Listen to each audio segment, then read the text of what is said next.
চলে গিয়েছিলাম টপ 10-এ নতুন বাজারের ব্রাঞ্চে, কারণ আগের আমার একটা ব্লগে বলেছিলাম যে টপ 11-এ আমি একটা আমার কাঙ্ক্ষিত জুতা খুঁজছিলাম, বাট ওটা সাইজে মিলছিল না। তো টপ 11-এ ফার্স্টে গিয়েছিলাম, তো ওখান থেকে বলল যে নাই, ওখানে ওনাদের এই লার্জ সাইজটা আসলে পায়ের সাইজ বেশি বড় হলে যা হয় ওভার সাইজ হলে, তো বললো যে টপ 10-এ গিয়ে দেখতে। তো আমার কাঙ্ক্ষিত জুতোটা আমি এই টপ 10-এ ভাগ্যবশত পেয়ে গিয়েছি।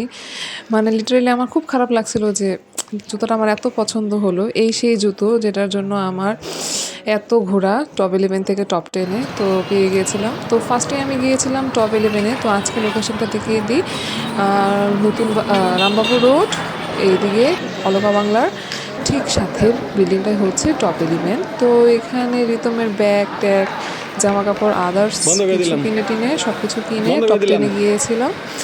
তো ওখানে যে দেখলাম যে জুতোটা নেই, তো ওনারা টপ 10 সাজেস্ট করলো। ওনাদেরই ব্রাঞ্চ হচ্ছে টপ 10 এবং টপ 11। তো নতুন বাজারের শাখাটিতে চলে গেছিলাম। এই শাখাটাও হিউজ বড়, এটার সাথে একই সাথে নিচে ব্যাগ, জুতো, জামা কাপড়, কসমেটিক, লাইফস্টাইল অ্যাক্সেসরিজ, তারপরে বিভিন্ন ধরনের জিনিস এখানেই পরে, শার্টের পিস, প্যান্টের পিস, বড় বড় থান এখানে ব্যাগ কালেকশনগুলো আমার খুব ভালো লেগেছিলো।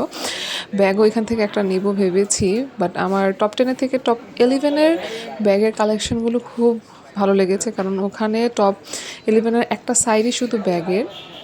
তো এখানের মিকি ব্যাগও দেখেছিলাম। তারপর এখানে রয়েছে সানগ্লাসেস, তারপরে এখানে আর্টিফিশিয়াল ফ্লাওয়ার্স, আর এখানে হচ্ছে কসমেটিক্স আইটেম বিভিন্ন ধরনের। তো ময়মনসিং এত উন্নত হয়ে গেছে যা বলার বাহিরে। তো সবাই নতুন বাজারের টপ 10-এর শাখাটা এবং টপ 11-এর যে রামবাবু রোডের শাখাটা ভিজিট করতে পারো। আর হ্যাঁ, ওখানে ওনাদের এখানে ক্রেডিট কার্ডেরও সুবিধা ছিল। তো আমি আমার ব্র্যাকের ক্রেডিট কার্ড থেকে পারচেস করেছিলাম। Then ta ta, bye by.